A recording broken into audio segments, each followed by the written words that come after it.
રાત્રે 2 થી 3 વાગે ઊંઘ ઉડી જાય છે અને પછી ઊંઘ નથી આવતી.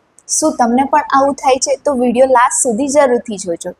હું મારી ડેલી પ્રેક્ટિસની અંદર ઇન્સોમ્નિયાના એવા ઘણા કેસીસ જોઉં છું જે 8 થી 9 વર્ષ સુધી ઓનલી સ્લીપિંગ પિલ્સ ઉપર જ છે અને એમને એવું લાગે છે કે આનો કોઈ ઈલાજ જ નથી. ઇન્સોમ્નિયા એટલે કે ઊંઘ ના આવી આના 3 મેજર ફેક્ટર છે. ફર્સ્ટ વન ઇઝ ઓવર થિંકિંગ, સેકન્ડ વન ઇઝ એન્ઝાઇટી અને fear, third one is nervous exhaustion. અને આનું સોલ્યુશન ખાલી સ્લીપિંગ પિલ્સ જ નથી, એ ખાલી બ્રેનને ઓવરફોર્સ કરે છે. 3 બેસ્ટ હોમિયોપેથી રેમેડી.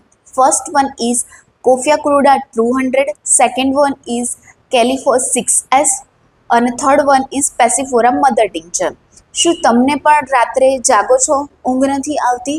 તો કમેન્ટ કરો સ્લીપ અને વિડીયો સેવ કરો અને શેર કરો.